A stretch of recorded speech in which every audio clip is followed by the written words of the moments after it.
네, 바울이 3차 선교를 마치고 예루살렘으로 돌아가는 길입니다. 그런데 이제 그 돌아가는 길에 에베소를 가고 싶은데 형편상 에베소를 안 가고 밀레도에서 이제 바로 이제 에베소를 생략하고 가게 되는데요. 자, 오늘 말씀에 16절 보니까 이렇게 말했습니다. 16절. 바울이 아시아에서 지체하지 않기 위하여 에베소를 지나, 그러니까 에베소를 패스하는 거죠. 에베소는 생략. 배 타고 가기로 작정하였으니 그냥 배를 타고 계속해서 예루살렘을 향해서 간다. 이는 될 수 있는 대로 6월절 안에 예루살렘에 이르려고 급히 감이러라. 그러니까 6월절에 예루살렘에 큰 절기니까 거기에 이제 가고 싶은 거예요. 그래서 에베소를 생략을 했습니다. 밀레도 가게 됐는데 밀레도. 자, 17절에 바울이 밀레도에서 사람을 에베소로 보내요. 그러니까 이제 그 밀레도에서 한 군데요. 에베소까지는 안 가고 이제 에베소에 있는 교회 장로들을 청하여 그랬죠. 그러니까 에베소에 있는 장로님들을 여기로 부른 거예요. 불렀어요. 그래서 밀레도에서 에베소 교회 장로님들을 만났습니다. 그 장로님들이라고 하는 것은 교회 지도자겠죠. 그러면 그 당시에 에베소 교회가 아직 세워지지 않았으면 교회 장로들이 안 섰을 거예요. 근데 이제 바울은 가는 곳마다 복음을 전하고, 복음을 전하면 교회를 조직을 해요. 그럼 교회를 조직하게 되면 교회 지도자를 세우거든요. 그 바로 장로예요. 그래서 여기서 말하는 장로라고 하는 것은 목회자인 동시에 행정하는, 이 두 가지를 다 하는 교회 지도자입니다. 근데 지금은 이제 목회자인 경우에는 장로인 경우에 설교도 하는 거죠. 그 목사 장로라 하죠. 설교하는 장로님, 그럼 목사가 되는 거고요.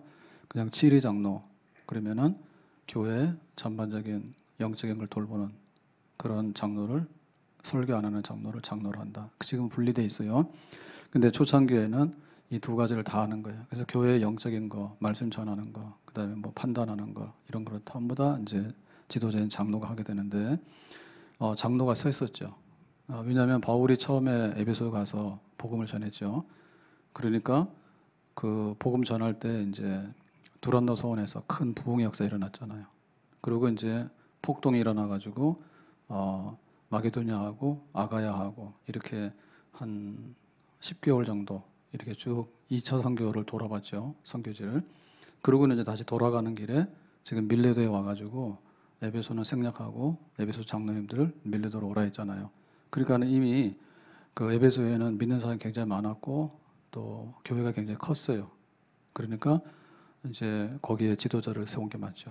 그래서 교회를 대표하는 장로님들을 밀레도로 오라 했습니다. 그러면 바울이 관심이 있어서 오라 했을까요? 아니면은 재미삼아 오라 했을까요? 이건 관심이 있어서 한 거죠. 굉장히 이제 에베소가 중요한 거예요. 그러니까는 장로님들을 불러다가 얘기를 하고 싶고 부탁하고 싶고 당부하고 싶고 그런 겁니다. 굉장히 큰 관심과 사랑 때문에 그렇다. 자, 그래서 18절에 보니까 이제 만났을 때 이렇게 말합니다. 오메, 왔다고 하는 얘기는 저 에베소 장로님들이 밀레도에 도착했다는 얘기예요. 그래서 오고 가는 길이 얼마나 걸릴까? 지금 밀레도에서 에베소까지는 한 50km 됩니다. 50km.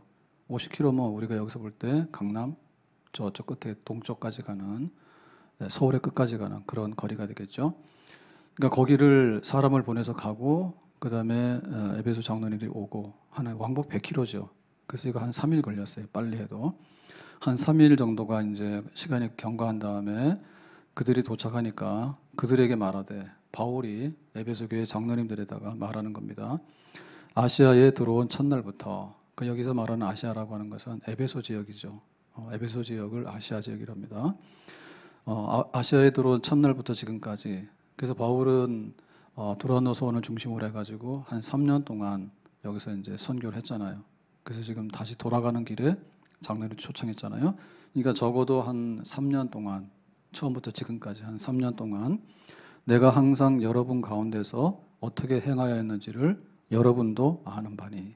그랬죠. 그러니까 이제 여러분도 아는 바니라고 하는 얘기는 그 바울이 자기 얘기를 하기 전에 검증받는 거예요. 예, 바울이 무슨 얘기를 막 하게 되는데 자기 얘기만 확 쏟아놓으면은 상대방이 당신이 뭐야? 이렇게 하면은 말이 안 되잖아요. 그래서 바울을 알긴 아는데 지금까지 알아왔던 바울 객관화시키는 거죠. 예, 에베소에서 말씀 전하면서 함께 이렇게 교회를 세워나갔던 그 지도자들이잖아요. 그 지도자들이 당신들이 나를 알지 않느냐. 예, 바울의 말하는 그런 신빙성과 진실성 이런 것들이 상대방이 인정을 해야지 이제 대화가 되는 거잖아요. 그죠? 그래서 여러분도 아는 바와 같이 이렇게 하는 얘기는 뭐냐면 지난 얘기에 대한 검증이에요. 지난 바울이 에베소에 와가지고 복음을 전했던 그 모든 것들 다 아시죠? 그러니까 우리가 시간을 거꾸로 돌립시다. 그래서 한 3년 전으로 가봅시다. 처음에 에베소에 왔을 때, 그리고 에베소에서 말씀을 막 전했을 때, 그리고 내가 에베소를 떠나서 이렇게 순회하다가 다시 지금 왔는데 지난 날을 한번 쭉 추억을 해볼까요? 라고 하는 얘기입니다. 항상 여러분 가운데서 어떻게 행하였는지를. 그러니까 이거는 이제 바울의 얘기가 아니죠. 내가 이렇게 했다라고 하는 게 아니라 여러분이 다 나를 봤잖아요. 내가 무슨 일을 했는지, 우리가 무슨 일을 했는지. 자, 이런 거를 이제 추억하자 이런 얘기입니다. 자, 그래서 오늘 여기 말씀에 보면 이제 그 바울의 그 지난날 사역에 대해서 바울이 이제 이렇게 한번 돌아볼 이유가 있는데, 자, 이 얘기는 왜 하는가 하면 앞으로 할 얘기가 있어요. 앞으로. 그래서 바울은 다시는 이 에베소를 보지 못한다. 이제 이런 마음이 있거든요. 자기가 3차 선교를 마치고 예루살렘에 가게 되면 사실상 거기서 체포가 됐잖아요. 그래가지고 2년 동안 가이사라에서 옥살이 하다가 그 다음에 로마로 재판을 받으러 갔죠. 그리고 이제 로마 재판 받아서 풀어줬잖아요. 풀어져가지고 몇 년 동안 복음 전하다가 다시 잡혔죠. 그래서 이제 로마에서 순교하게 되잖아요. 그러니까 에베소를 다시 갈 일이 없어요. 그러니까 그런 걸 이미 알았죠. 그래서 이제 그 앞으로 되어질 일에 관해서 그 에베소 교회가 어떻게 했으면 좋겠다. 이제 이러한 미래의 당부. 예를 들면은 목양을 잘해라. 그리고 이단들도 일어난다. 그게 조심해서 해라. 이제 이런 부탁이 있잖아요. 이런 부탁. 이런 거를 이제 하고 싶어서 에베소에는 못 가지만은 장로들을 불러다가 그 얘기를 하게 되는 거예요. 그러니까 미래에 되어질 그런 일인데, 자, 이런 얘기를 하려고 그러면은 그 바울이 에베소를 지금 급하게 떠난 그 사연부터 다시 정리를 해야 돼요. 예, 바울이 한 3년 동안 에베소에서 복음을 전하다가 거기서 굉장히 평화로운 가운데 수고했습니다. 그러면 안녕히 가세요. 이런 식으로 해서 떠난 건 아니에요. 그 에베소를 떠날 때 상황이 굉장히 급했어요. 예, 그 사연이 뭐냐면 폭동이 일어나는 사건이죠. 바울이 두란노 서원에서 말씀을 너무 잘 전하고 또 바울의 능력이 많이 나타났잖아요. 그래가지고는 거기에 굉장히 큰 부흥이 일어났는데 부흥이 일어나니까 핍박이 일어났죠. 그 주동자가 누구냐? 아데미 신을 섬기는 그 조합, 그 아데미 신상과 신전에 그 형상을 만들어서 파는 사람들 있죠. 예, 조합에.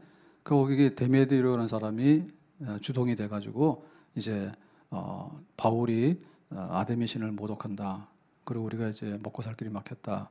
그러니까 여러분 저 바울을 가만둬서는 안 되죠. 해가지고 이제 선동해가지고 막 폭동이 일어나잖아요. 그래가지고 바울이 마음의 사형 선고를 받았다.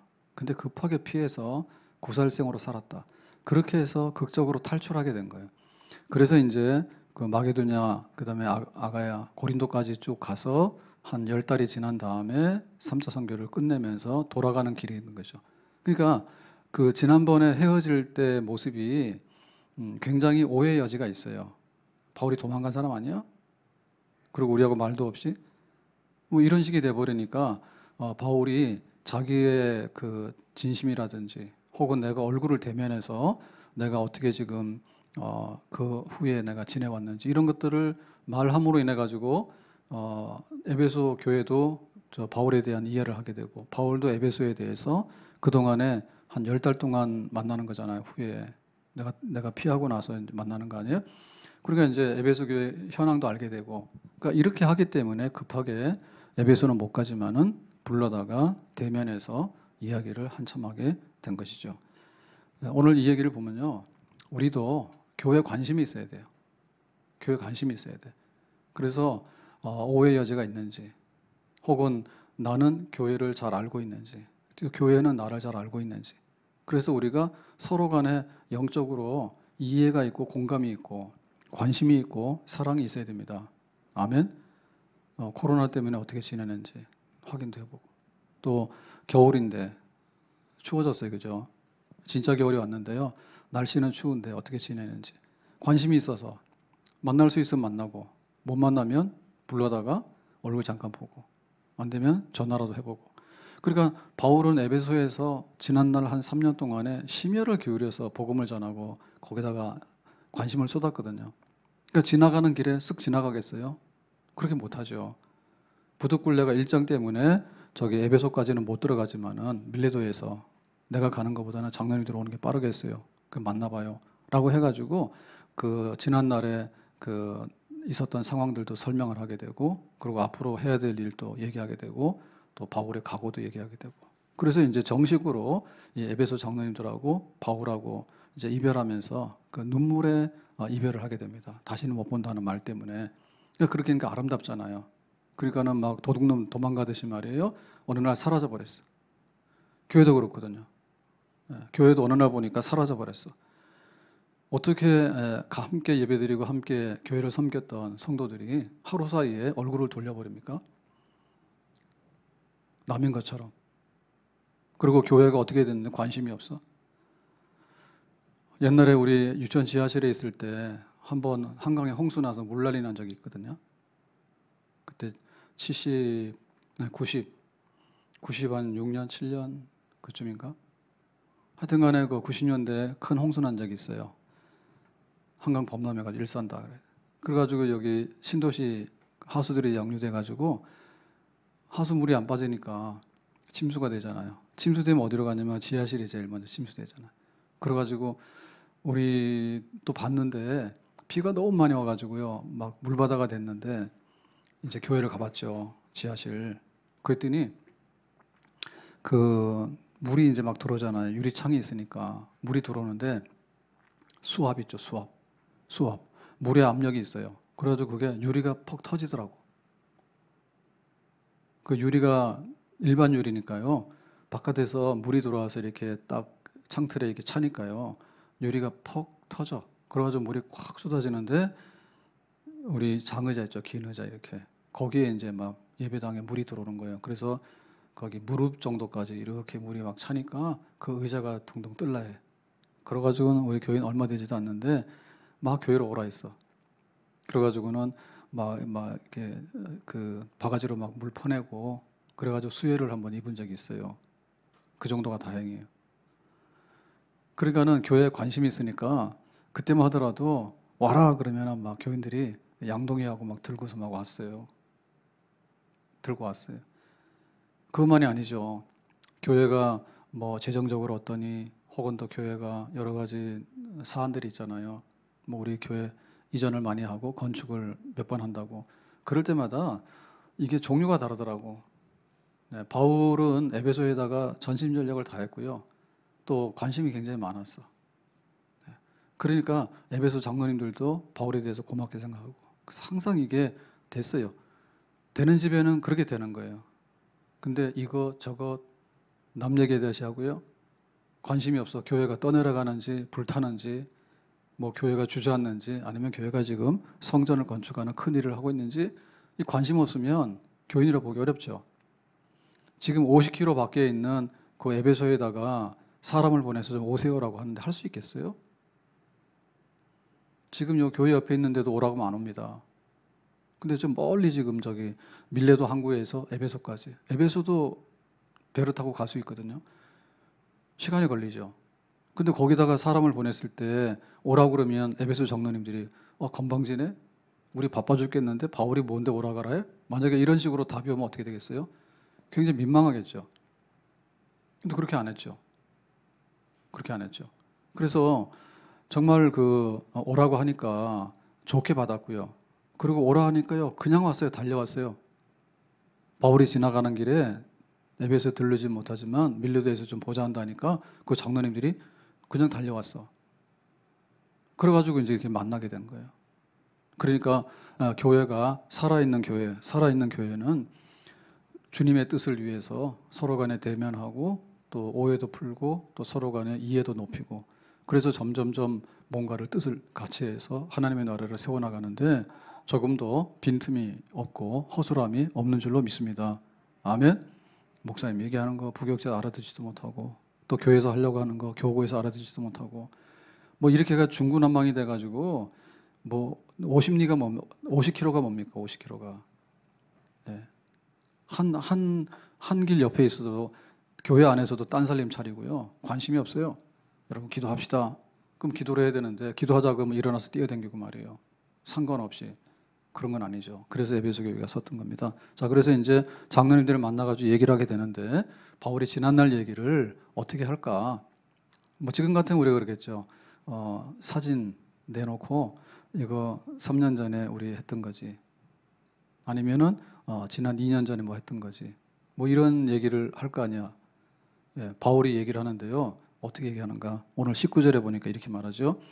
모든 겸손과 눈물이며 유대인의 간계로 말미암아 당한 시험을 참고 주를 섬긴 것과 여러분 다 아시잖아요. 내가 어떻게 했는지. 그래서 바울이 말하기를 겸손, 눈물, 시험을 참고 주를 섬긴 거 다 동의하세요? 나는 이렇게 했는데요. 그리고 에베소 장로님들이 맞아요? 이렇게 해서 맞장구 쳤겠죠. 예, 그래서 여기 보면 이제 몇 가지 사안들이 나오는데요. 첫째, 바울의 지난날에 에베소에서의 그 목회자로서의 사역은 뭐냐면 겸손이라는 건 뭡니까? 반대를 생각하면 되죠. 교만. 바울이 교만하면 어떻게 됐을까요? 내가 바울인데. 그리고 사실 바울은 여기 와가지고 말씀을 전해서 두란노에서요 엄청나게 큰 부흥을 일으켰어요. 그리고 심지어는 그 바울이 이제 이렇게 그 손수건하고 앞치마만 닿아도 병든 사람이 막 나. 그 바울이 신유의 은사를 많이 나타냈죠. 에베소에서. 근데다가 또 말씀도 막 잘 가르쳤잖아요. 그러니까 바울의 인기가 얼마예요? 치솟았죠. 그래서 그 에베소가 뒤집어지니까 에베소에 우상 숭배하는 사람들이 폭동을 일으켰잖아요. 그러니까 바울의 권세가 얼마나 당당해요. 그럼 뭐예요? 내가 이만큼 했는데 라고 막 할 거 아니에요. 근데 바울은 안 했죠. 겸손. 그래서 자기를 낮췄어요. 낮춰가지고 자기가 항상 낮아지게 되고 그런 모습으로 내가 에베소 교회를 지난날 섬겼습니다 라고 하는 거죠. 한마디로 겸손한 바울의 모습을 당신들은 보지 않았느냐. 댐댐이죠, 댐댐이. 잘난 척하고 아주 막 드세고 가서 막 휘저으려 하고 그런 게 아니더라. 겸손하게.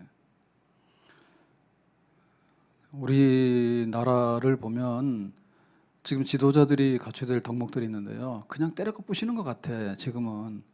예, 너 죽어야 나 산다 해가지고 죽이는 놈이 아주 앞서는 것 같더라고. 그래서 순하고 멀쩡한 사람들은 전부 다 모가지 다 달아나게 생겼더라고, 지금 보니까. 세상 돌아가는 일이. 적폐 그래가지고. 적폐 그러니까 그냥 완전히 쳐부셔도 기분이 좋은 거예요. 죽어도 그냥 너는 할 말도 없는 거야. 너무 무시무시해. 그래서 좀 쓸 수 있는 것도 좀 이렇게 낮추고 그리고 뭘 하더라도 그냥 겸손하게 모든 사람들이 그렇게 하는 게 맞지요라고 박수를 치면은 할까 말까 이렇게 했으면 좋겠는데 니들은 못하냐? 내가 칼 들고 나가서 쳐줄게 해가지고 막 휘두르고 하는데요. 예, 오래 못 갈 것 같아요. 오래 못 가요. 예수님도 겸손하셨거든요. 하나님의 높은 보좌를 하늘의 영광의 보좌를 다 버리시고 이 땅에 인간으로 오셔가지고 인간으로 오시는 것 중에도 마구간에 오셔가지고 가장 낮은 모습으로 그렇게 예수님께서 가르치면서 그렇게 사역을 하셨잖아요. 교회 겸손해야 되겠죠. 그리고 교회를 섬기는 우리 성도들이 다 겸손해야 되겠죠. 그러니까 나 기억나라고 할 때 굉장히 겸손한 장로님, 굉장히 겸손한 권사님 그랬으면 좋겠죠. 자, 두 번째는 뭐냐면 눈물 그랬어요. 눈물. 그러니까 바울이 눈물을 많이 흘렸던 얘기는 여자였냐? 그리고 뭐 하면은 질질 짜게 냈느냐? 아니면 굉장히 감성적이었느냐? 그런 말이 아니고요. 여기서 말하는 눈물이라고 하는 것은요. 그 진심, 거짓이 아닌 진심을 의미하는 겁니다. 그게 거짓이 아닌 진심인데, 그러면 여기서 눈물을 왜 흘렸냐라고 할 때, 바울이 뭐 배고프고 서럽고 뭐 대접 못 받고 출세 못 하고 이래가지고 그냥 눈물을 흘린 게 아니다. 돈 못 벌어서 눈물 흘리고 시험 떨어져서 눈물 흘리고 출세 못해 눈물 흘리고 이런 게 아니라, 아쉬움의 눈물이 아니라 영혼을 사랑하는 눈물이에요. 영혼을 사랑하는 눈물이야. 복음을 전하는데 많은 사람들이 돌아오지만은 아직도 더 많은 사람들이 안 돌아오는 거예요. 거기에 대해서 눈물이 있는 거예요. 특별히 유대인들, 같은 동족이잖아요. 같은 동족 유대인인데 이 유대인들이 제일 바울을 대적하거든. 이방인들은 말 잘 듣는다고. 근데 이 유대인들이 말을 안 듣고 바울에 대해서 굉장히 적대감을 갖고 이렇게 하니까 바울이 볼 때 가슴 아프죠. 영혼을 사랑하는 눈물이에요. 영혼을 사랑하는. 정말 교회에 많은 사람들이 구원을 받고 또 예배를 드리고 그래서 영적으로 이렇게 풍성하면 좋겠는데 항상 배고프잖아요. 예? 복음을 전하는데 올해 같은 경우에는 교회가 엄청나게 마이너스잖아요. 교회 방문하는 사람 거의 없죠. 등록하는 사람 거의 없죠. 세례받는 사람 거의 없어요. 있기는 있는데 많지는 않아요. 그러니까 이런 걸 보면서 눈물이 안 나면 가짜지. 지금 20명 모이라고 그러고 좀 있으면 뭐 혼자서 영상으로 하라고 그러는데 눈물이 안 나고 희덕거리는 사람은 누구냐고. 예? 마트에 안 갈 수가 없잖아요. 쌀 사러 가잖아요. 가서 시장 보고 오더니 뭐가 제일 비쌌냐 했더니 쌀값이 제일 비쌌다 하더라고. 시장을 잘 본 거예요. 네, 쌀값이 비싸요. 쌀 사야 돼. 근데 쌀 사기 위해서 마트를 들렀다. 마스크를 쓰고. 사람이 떡으로만 살 것이 아니고 여호와 입에서 나오는 말씀으로 산다 그랬잖아요. 그러니까 이 우선순위가요. 우선순위가 떡이 먼저냐 말씀이 먼저냐, 내가 사는 게 먼저냐 하나님께 예배가 먼저 나올 때 우선순위는 하나님 말씀이고 예배고 그게 먼저입니다. 아멘. 근데 알게 모르게 우리가 자꾸만 이거를 받고 이렇게 눌림으로 인해 가지고 우리의 눈물이 없어졌어요. 예배 안 드려도 괜찮은 것 같아요. 쌀서로는 뽀로록 간다고. 쌀 떨어지면 죽으니까. 만약에 3단계 한다 그러면은 뭐 마트도 문 닫고 막 이런 식으로 하면 어떻게 될까요? 생필품 사재기 위해서 아주 그냥 줄 서고 목숨을 걸 거예요. 자기 생활 어떻게 될까 싶어서. 그러면은 교회가 어떻게 돼 싶어서 막 쫓아나와 가지고 교회를 돌아보고 이런 게 필요하겠죠. 그런 눈물이 필요하겠죠. 한 해 동안에 믿다가 낙심하거나 장기 결석자가 돼 가지고 그냥 하나님 잊어버리는 사람이 있는데 아이들 더 위험하잖아요. 어른들도 위험해요. 그런데 새로 오는 사람 없고 할 때 하나님 복음이 전파돼야 되고 하나님의 교회가 든든히 서야 되는데 그리 되지 못했으면 눈물로 가슴 아파하고 눈물로 하나님께 기도하면서 섬기는 그런 모습. 바울이 지금 이 코로나 시대에 왔으면 어떻게 했을까 한번 생각해 보세요. 바울이 안 자고 기도했을 것 같은데요. 안 먹고 기도했을 것 같아요. 마트 물건 사러 10번 가는 것보다는 많이 간다고 되는 건 아니잖아요. 뭐 두부 하나 사러 가고 콩나물 하나 사러 가고 쌀 사러 가고 그다음에 뭐 사러 가고 그렇게 가느니 한 번에 가서 사오면 되잖아. 예? 그래서 교회는 일주일에 딱 한 번 왔다고 주일날 예배로 말하면. 근데 그거를 안 한다는 얘기는 2주에 한 번, 한 달에 한 번이라는 얘기잖아. 마트는 여러 번 가기 때문에 사실은 횟수를 줄일 수도 있어요. 근데 주일날 예배 한 번 드리는 것조차도 아까워가지고 겁나가지고 못한다라고 생각하면 영적으로 볼 때 눈물이 있는 사람이겠는가? 없을 것 같은데요. 바울의 에베소 사역은 그냥 눈물인 거예요. 영혼을 사랑하는 거예요. 예레미야도 그랬죠.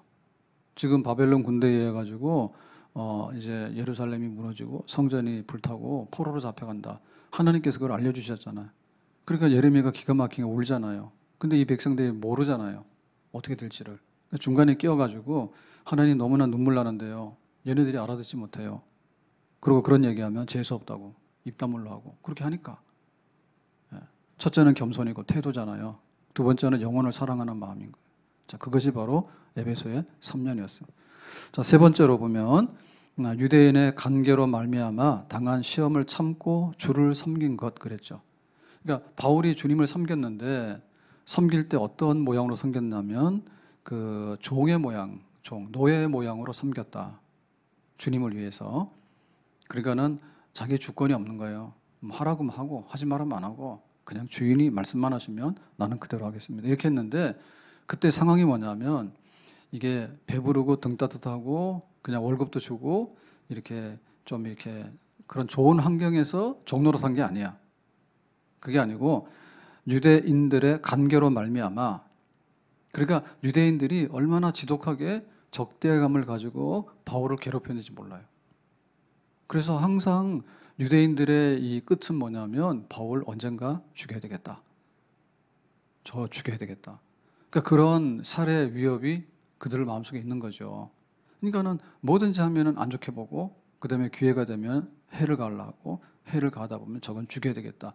이런 적대감이 끓는 그러니까 이러한 환경 속에서 이제 섬기는데 나는 주님의 종입니다. 나에게는 아무런 생각이 없습니다. 주께서 하라면 나는 하겠습니다. 그거를 이제 참는 거죠. 상대방이 공격을 하는데 유대인들이 음모를 꾸미고 또 여러 가지 반대를 하고 이런 걸 할 때 거기에 대해서 묵묵히 참는 거예요.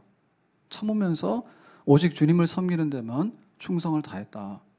그것이 하루 이틀이 아니라 지난날 에베소 돌아보면 3년 시집살이 하는데 뭐 벙어리 3년, 뭐 기머거리 3년, 또 뭐예요? 뭐 장례 3년. 요새는 그런 말 했다면 잡혀갑니다.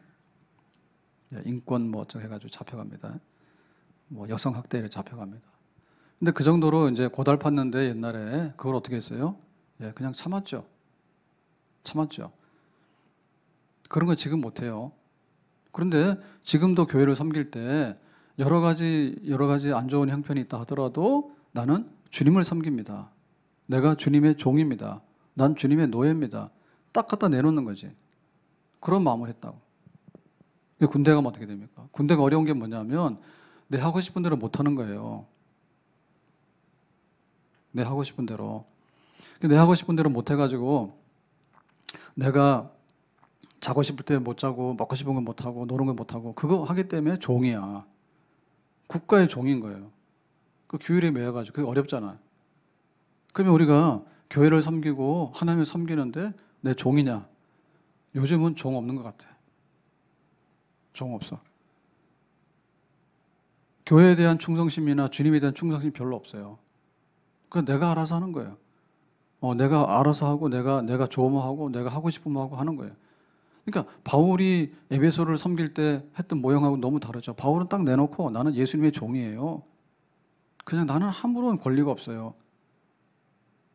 유대인들이 저렇게 나를 어렵게 하지만 내가 예수님을 섬기기 위해서는 다 참아야 돼요. 견뎌야 돼요. 충성해야 돼요. 그런 마음으로 3년을 에베소 교회를 섬겨나갔던 지난날 아시죠? 바울의 모습이 보여지죠. 첫 번째 사진은 겸손, 두 번째 사진은 영혼을 사랑해서 눈물이 흐르는 모습, 세 번째 모습은 종, 하루 종일 일하라면 일하고 가라면 가고 교회를 위해서 굳은 일 다 하고 자기 뭐 변명도 못 해가지고 그냥 다 뒤집어 쓰고 그냥 완전히 그냥 밑바닥에 서가지고는 그냥 묵묵히 자기 자리만 채워나가는 그런 모습으로 바울이 3년 동안 에베소 교회를 섬겼더니 그렇게 됐다 이거죠. 그거 다 아시죠? 이 말입니다. 자, 네 번째로 20절에 보니까 이렇게 말합니다. 유익한 것은 무엇이든지. 그러니까 이제 교회를 섬길 때 뭔가 이렇게 유익함 좀 주는 게 있어야 되잖아요. 그러니까 내가 말씀을 전하면서 교회가 유익하겠다 싶으면 뭐든지 다 가르치고 싶은 거예요. 바울이. 그래서 공중 앞에서나 집에서나 이건 장소잖아요. 어느 장소에서나 불문하고 그래서 이 공중이란 얘기는 공적으로 모이는 자리, 다시 말하면 회당 혹은 두란노서원 이렇게 해서 우리가 모여요 그러면은 같이 모였던 공개적인 장소 있죠. 그걸 말하는 거고 그 다음에 이제 각 집이라는 얘기는 개인 집, 가정 있죠. 이제 그런 데서 모인 거죠. 그러니까 바울은 어디 장소에 매이지 않았어요.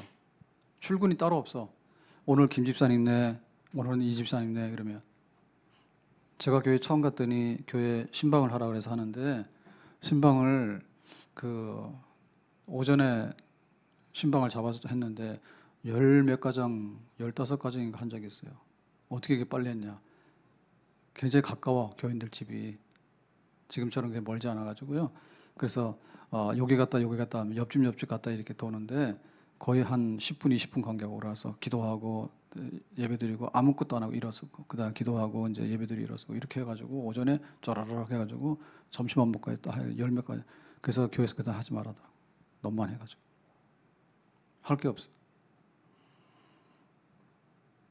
그러니까 이게 개인으로 가만히 있으면 할 일이 없어요. 우리 리더들이나 우리 교구에서도요, 교육자나 우리 교구장이나 팀장이나 할 거 없어요. 그냥 찾아가는 거야. 찾아가 예배드리고 그다음 권면하는 거예요. 믿음이 없으면 믿음에 굳게 서도록 하고 또 시험 들었으면 시험에서 이기도록 격려하고 그렇게 아니면 기도해주고 계속 하는. 그렇게 해서 그냥 집집마다 아니면 정해진 시간에 모이는 공개적인 장소에서 바울은 유익하다 싶으면 계속해서 주고 싶은 거죠. 부모 마음에 자식들한테 주고 싶은 마음 있으면 항상 풍성하게 주잖아요. 내놓잖아요. 그 말씀이잖아요. 말씀과 기도 가운데서 풍성하게 베푸는 거잖아요. 그거 꺼리낌이 없이라고 한 얘기는 눈치 안 보는 거예요. 눈치 안 보는 거예요. 그래서 이 사람이 이걸 말하면 싫어하겠는데 그러면 안 하고 또 코로나니까 뭐 하지 마세요 그러면 쪼르륵 안 하고 그러면 이것도 안 하고 저것도 안 하고 그다음에 저 사람 눈치 보면 이거 못 하고 저 사람 눈치 보면 저거 하고 이렇게 해가지고는 못 하는 거지. 그게 아니라 꺼리낌이 없이 담대하게 정말 해야 될 거는 또박또박 다 숨기지 않고 그렇게 해서 완전히 말씀으로 이제 드러내는 거를 아주 그냥 힘있게 하는 거죠. 힘있게 강하게 하는 거죠. 자, 그래서 여러분에게 전하여 가르치고 그랬죠. 그러니까는 바울의 말씀 사역인데 이 말씀 사역이 이게 유익하겠다 싶으면은 책망도 하는 거예요. 왜 주일 예배를 안 드립니까? 예? 왜 믿음의 진보가 없습니까? 왜 시험에서 넘어집니까? 일어나세요. 라고 해서 격려도 하고 싫은 소리도 하고 좋은 소리도 하고 해서 유익이 된다면 아낌없이 시간과 장소를 가리지 아니하고 힘있게 그렇게 하니까 이 3년이라고 하는 사역이 꽉 차는 사역이에요. 그냥 하는 척만 하는 척 신용만 하잖아요. 그러면 진도 안 나갑니다. 그래서 교회도 주일 예배를 드리면은 52주니까 예배 드리잖아요. 근데 한 달에 한 번씩 오면요. 1년에 한 10번밖에 못 드려요. 주일 저녁 예배까지 하면 52주 곱하기 2 되잖아요. 수요예배까지 하면 52주 곱하기 3 되잖아요. 그래서 지금 우리 말씀의 집 열었는데요. 그 말씀의 집에 이렇게 보면은 제가 어림잡아 이렇게 해봐도 지금 들어와 있는 것만 하더라도 강의가 한 200개 넘어요. 앞으로 더 많이 들어갈 거예요. 그러면은 그 유익하다 싶으면 듣는 거죠. 교회에서 가르치는 거죠. 그러니까 바울 시대에는 영상이 없었기 때문에 그게 안 됐지만 우리는 지금 영상이 되기 때문에 그래도 끌고 모아놓으니까 말씀의 집에서 그리스도인의 확신도 하고 생활 지침도 하게 되고 그다음에 뭐 핵심 신약 또 핵심 구약 그다음에 구약 성경 읽기 신약 성경 읽기 그다음에 교리 신앙 고백서 강해 뭐 종말론 특강 뭐 해가지고 뭐 주기도문 팔복 해서 온갖 기본적인 거 있잖아요. 기독교 성경에 대해서 기본적인 거는 다 했는데 그걸 싹 모아놨다고. 얼마나 많은지 몰라. 그러니까 하셔야 되지. 그게 가르치는 거거든요. 그러니까는 열심히 가르치는 거예요. 성도들이 그걸 받아서 문 열고 들어가서 말씀의 집에서 살아야 돼. 아멘. 그러니까 꽉 차게 되면은 그래서 그랬어요. 이제 이거 한 주에 하나 하기도 어렵다고 주일날 예배 오기도 어려운데 예를 들면은 우리 저 새벽에 새벽 기도를 하잖아요. 새벽 기도를 하는데 새벽에 여기 교회까지 오기 어렵잖아요. 그러니까 뭐예요? 매일 성경 묵상하시라니까. 근데 매일 성경 묵상하시는데 내가 묵상하지만 교회에서 그 말씀으로 새벽에 잠깐 설교한 시간이 있잖아요. 그러면 그것도 들으시라니까요. 내가 묵상한 거랑 또 다른 게 할 수도 있는 거고 또 다른 것이 있잖아요. 그래서 그러면은 새벽에 새벽 묵상 새벽 설교하는데 지금 핸드폰 없는 분들이 없잖아. 인터넷 안 하는 분들이 없잖아요. 그러니까 새벽 묵상 300개 300용사 다 하시라고. 안 하면 안 되는 거예요. 끝까지 얘기할 거예요. 귓구멍이 뚫히든지 집 나가든지 하는 수밖에 없어요. 아멘? 하셔야 돼. 나도 묵상을 하고 교회에서 교육자들이 새벽에 잠깐 설교한 게 있으면 그것도 한번 들어보고 또 묵상도 하고 하는 거예요. 아멘? 밥 먹는 데 몇 시간 걸려요? 실제로 밥 먹는 거예요. 시간 사실 그렇게 많이 안 걸려요. 준비하는 데 많이 걸려요. 그 다음에 뒷설거지 하는 데 많이 걸려요. 목욕실에서 도시락 먹는데요. 냄새 나서 환기시키는 데 시간 많이 걸리지. 밥 먹는 데 별로 안 걸려요.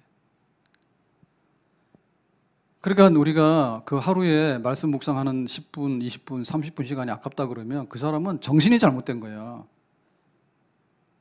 정신이 잘못된 거예요. 하루에 3끼를 저는 다 먹잖아요. 외식 거의 안 하니까. 그럼 아침 먹고 일어서서 설거지하고 뭐 점심 하면 밥 먹을 시간이 엄청 많아요. 목욕실에 와서 이게 일하는 시간보다도 어찌 보면요. 밥 먹고 일어났다 섰다 앉았다 거기까지 운동까지 하면요. 더 정신이 없어요. 시간이 없어요. 근데 계단 막 올라갔다 내려갔다 하는데 요거 B3에서 5층까지 빨리 가면 2분, 천천히 가면 2분 30초, 그냥 놀다 가면 3분이거든요. 사실 이거 3번 해요. 10분밖에 안 해요, 운동. 근데 엄청 많이 하는 것 같아요. 하루가 너무 빨리 가. 해 떴다면 해지는 거예요. 요 계단 왔다 갔다 하면. 바빠. 밥 먹는 도시락 열어야 되지. 도시락 먹어야 되지. 도시락 다 접어가지고 또 챙겨가지고 뭐 해야 되지. 그 다음에 가서 또 요 계단에 가서 왔다 갔다 해야 되지. 그러면은 점심 되고, 가만히 있으면 또 저녁 되고, 그럼 또 퇴근해야 되지. 밤에 또 와야 되지. 바빠. 그러니까 우리가 그 말씀 묵상하는데 하루에 그걸 못한다는 거는 자기 생각이 잘못된 거고 자기 체질이 잘못된 거야. 사람이 잠 안 자고 살 수가 없잖아요. 밥 안 먹고 살 수가 없잖아요. 근데 매일 성경 죽어도 하셔야 됩니다. 만약에 시간이 없으면은 밥 먹는 시간 줄이세요. 밥 먹는 시간 줄이고 다른 시간 줄이세요.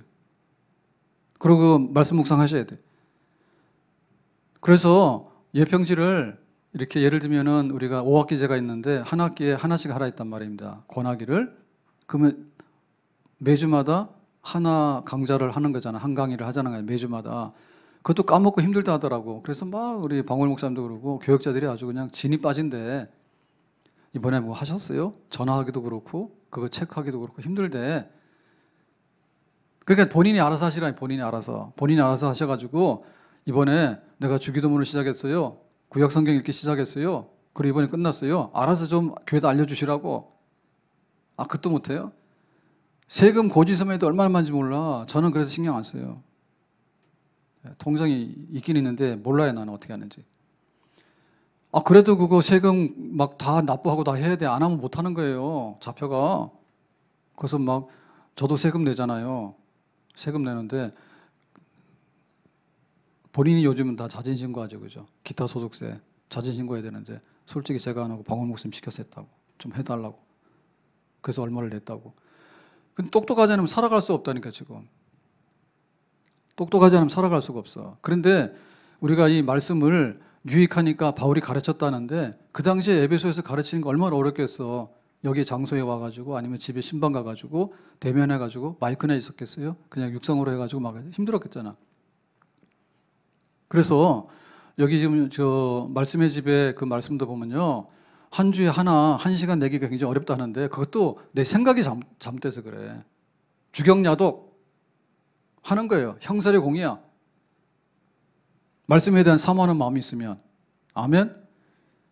솔직히 지금 핸드폰 때문에 시간이 다 뺏기는데 눈만 뜨면 저도 중독이 돼가지고 일단 간에 누르면 뉴스가 막 나오니까 옛날에는 9시 뉴스를 기다렸는데 누가 9시 뉴스를 기다리냐고. 검찰총장 정직당한 거 아시죠? 제가 어제 2시까지 보니까 없었어요. 근데 오늘 아침에 일어나 보니까 했더라고. 새벽에 징계 내렸대. 그리고 아침에 막 뉴스 막 뜨는 거예요. 안 열어볼 수가 없어요. 핸드폰 치면 세상의 뉴스가 다 나오는 거야. 그런 뉴스만 나오는 게 아니라 온갖 막 연예인들 무슨 얘기한가 이런 거 다 나오는 거야. 근데 거기다 빼는 시간이 얼마나 되면 엄청 많아. 길거리 가면서 핸드폰을 보고 있는데 신호등도 안 봐. 빨간불인데도 막 가는 거 핸드폰 보다가. 사고 나면 안 되니까. 그래서 이거 보고 가니까 횡단보도도 어떻게 합니까? 도로 밑에다가 빨간불 놔가지고요. 이거 밑에다 내려보고 가니까 앞에 안 보고 가니까. 그래서 지금 횡단보도 다 바꿔야 돼 앞으로. 저쪽에 신호등을 안 보고 가니까요. 막 여기 횡단보도 밑에다가 빨간 걸 해가지고요. 지금 가면 안 된다고. 그런 걸 안 하면 사람들이 지금 들어먹지 않게 생겼다니까. 그러니까 하루에 혹은 한 달에 그 음악을 듣거나 아니면 뉴스를 청취하거나 아니면 핸드폰을 해가지고 뭐 온갖 블로그에 올라오는 얘기나 이런 거 막 다 보잖아요. 예, 성경 공부하고 듣는 거에 대해서는 그렇게 인색해서 열심히 하신 분들 좀 양해를 하세요. 한 주에 내가 그 한 강의를 들은 거에 대해서 엄청나게 많이 하시는 것처럼 생각해서 너무너무 복잡해가지고 했는지 아닌지도 모르고 막 이렇게 혼동된다는데 그거 아닌 것 같은데요. 아닌 것 같은데. 물론 일할 때는 집중을 해야 되겠지만 보면은 그 노동하시는 분들이 어떻게 했습니까? 아리랑도 왜 나왔어요? 뭐 노래방 가서 아리랑을 했습니까 일부러? 그냥 살다가 보니까 힘드니까 아리랑 하니까 아리랑 노래가 나온 거지. 하루 종일 하는 거잖아요. 논에서 일하다가 일하면서 부르는 노동가들이 나오잖아요. 그럼 왜 나와요? 하루 종일 일하다 보니까 나오는 거 아니에요? 그러니까 우리는 뭐예요? 그냥 하루 종일 말씀 낭독해서 듣기도 하고 또 올려오는 설교 말씀 다시 듣기도 하고 저도 그러죠. 설교할 때 제가 말하는 거랑 듣는 저랑 다르다고? 그래 저희 집 사람이 굉장히 싫어해요. 그것도 듣고 앉아있냐고 짜증난다고 막 그런다. 거기는 들었지만 나는 안 들어봤거든. 그러니까 내가 듣는 거에 대해서 방해하지 마시라고. 그러니까 그 습관이잖아요. 생활이고요. 예? 설교 30분, 40분 하는데 엄청난 거 아니거든요. 그래서 일하면서도 항상 들을 수 있는 거고 길 가면서도 들을 수 있는 거고 뭐 합니까 그냥. 안 그러면 다른 걸 인터넷을 보거나 다른 뉴스에 빠져 있는데 드라마 보고 있는데. 그렇죠. 그래서 바울이 3년 동안 한 게 뭐냐면 태도는 겸손, 눈에는 눈물, 저 영혼이 안 되는데 저 사람 저거 거부하면 지옥행인데 저 사람 예수님 뿌리치면 구원 못 받는데 안 됐는데 눈물. 그 다음 뭐예요? 유대인들이 너무 괴롭히니까 나는 종이야. 때리면 맞고 밥 안 주면 굶고 어쨌든 간에 참고 묵묵히 누구를 위해서? 예수님을 위해서 완전 시집살이 완전 종살이. 그러고 나서 뭐예요? 내 할 거는 뭐냐면 가르치는 거예요. 저 사람 저거 알아야 되겠다 싶으면 언제라도 달려가서 가르치는 거예요. 때와 장소를 불문하고 그렇게 가르쳐가지고 3년 동안 하다 보니까 에베소가 교회가 뿔뚝 쓰게 되고 정말 에베소가 하나님의 도시로 거듭나는 그런 역사가 일어나게 된 줄로 믿습니다. 그래서 말씀의 집에 들어가서 한 강좌 해주시는 것도 좋지만은 아니 한 강의가 아니라 두 강의, 세 강의도 좋고요. 구약 성경 읽기를 한 번에서 끝낼 일이 있습니까? 성경을 한 번 읽어서 끝낼 일이 있냐고요, 우리가. 죽도록 성경 읽는 것밖에 없잖아요. 아멘? 그러니까 구약 성경 읽기 하고 내가 창세기부터 읽고 그거 들어가면서 읽어가면서 그렇게 하는 거죠. 아멘? 그렇게 해야지 우리가 영으로 살아요. 그게 영으로 살아요.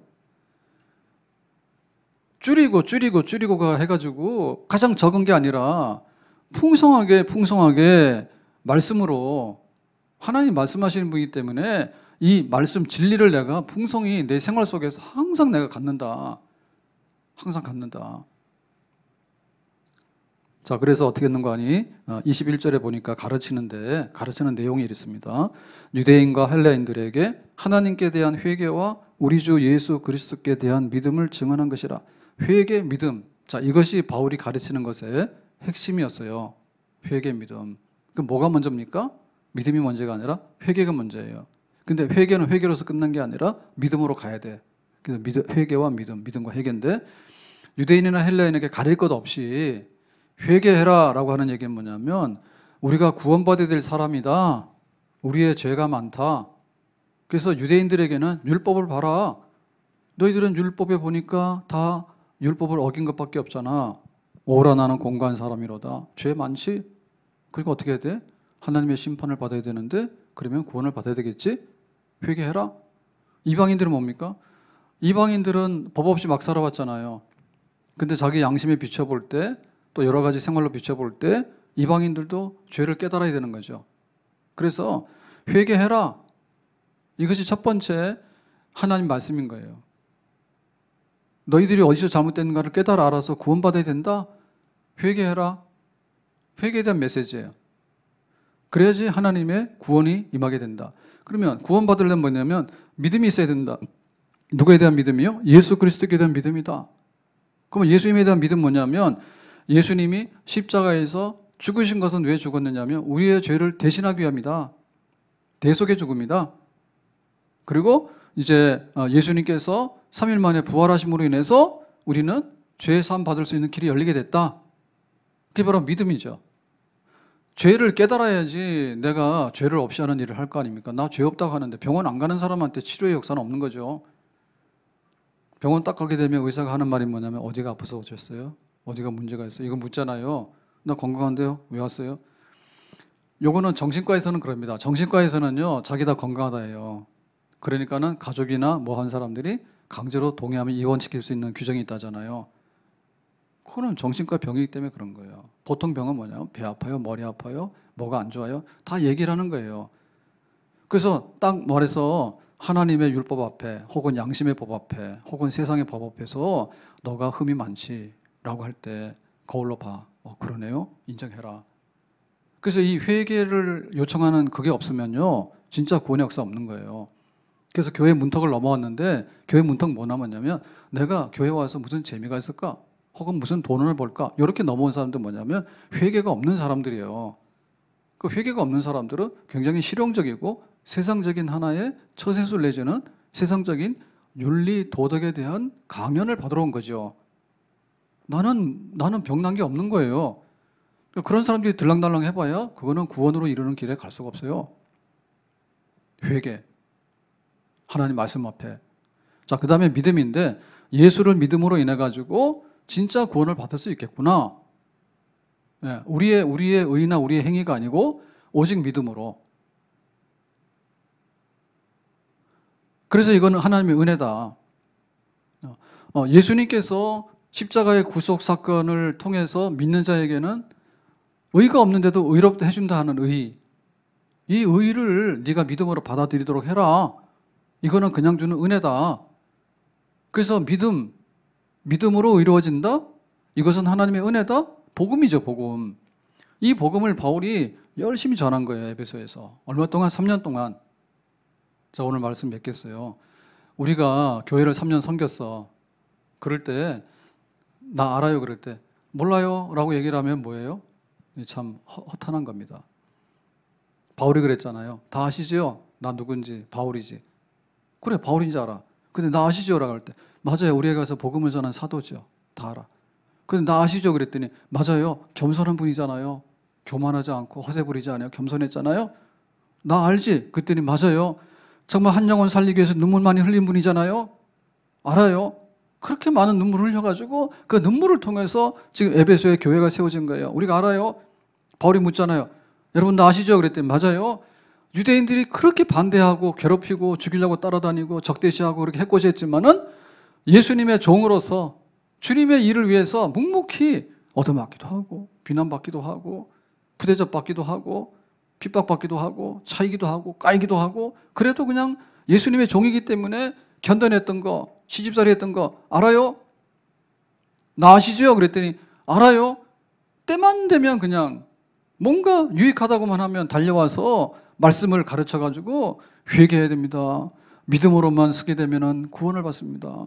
십자가의 은혜로 구원을 받습니다. 이거를 우리에게 그렇게 가르쳐준 바로 당신이 바울이잖아요. 나 아시죠? 라고 했더니 에베소 장로님들이 그렇죠.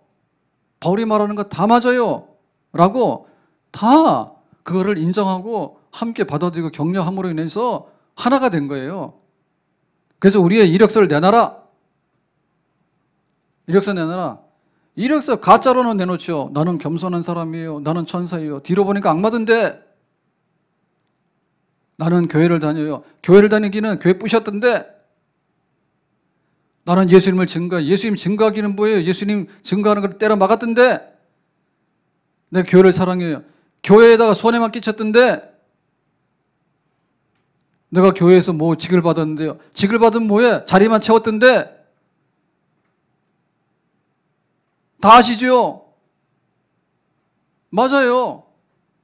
얼마나 권사님, 집사님 충성했는지 다 알아요. 온 교회가 다 알아요. 틀린 말 하나도 없어요. 진짜 교회고 진짜 충성된 사람의 모습입니다. 아멘. 적어도 한 3년은 돌아봐야 돼요. 내가 뭐 했는가 돌아봐야 돼요. 올 1년은 뭐 했습니까? 올 1년은 코로나 때문에 아무것도 안 했네. 없는 거예요, 우리의 이력서에서. 우리 교회 역사를 놓고 볼 때요, 우리 교회 역사를 볼 때 그때 맞아. 바울이 있었기 때문에 에베소교에 있었던 거야. 정말 교회 역사의 한 페이지에 기록될 만한 이름을 가지고 다 알죠. 남길 수 있는 우리의 모습이 되어야 될 줄로 믿습니다. 나는 선한 싸움을 싸우고 나의 달려갈 길을 마치고 믿음을 지켰으니 라고 했거든요. 바울이 로마 감옥에서 순교하기 전에 그런 거예요. 선한 싸움을 싸웠다, 달려갈 길을 다 갔다, 믿음을 지켰다 얘기했는데 이게 마지막에 죽기 전에 그냥 했던 소리가 아니에요. 바울의 1차 선교, 2차 선교, 3차 선교, 그 다음에 지금 여기 에베소 장로님들에게 불러서 했던 얘기들 있잖아요. 이런 얘기들이 다 모아져가지고 그 얘기를 할 수 있었던 거예요. 그러니까는 날림으로 짝퉁으로 가짜로 서류 조작하는 거는 안 된다. 지금 세상은 난리거든요. 뭐가 충신이고 뭐가 역적인지 모르겠어요. 세상이. 근데 교회 역사도 마찬가지예요. 교회 역사도 마찬가지예요. 그래서 한 교회가 바로 서고 정말 믿음의 가정이 바로 서는데 역사에 한 페이지가 있는 거예요. 바울이 다 아시잖아요. 내가 이렇게 싼 거 맞아요. 하나님 앞에서 우리의 신앙생활의 이력서와 또 교회의 역사의 한 페이지를 기록할 때 다 맞아요. 정말로 선하고 아름다웠어요. 거기에 기록될 수 있고 기억될 수 있고 추억될 수 있는 그런 삶이 있기를 주님의 이름으로 축복합니다. 기도하겠습니다. 오늘 주신 말씀과 같이 바울의 3년을 돌아볼 때 내가 이렇게 이런 거 다 맞아요 라고 에베소 장로님들이 또 아멘했고 또 앞으로 될 일에 대해서 마음과 뜻을 모았습니다.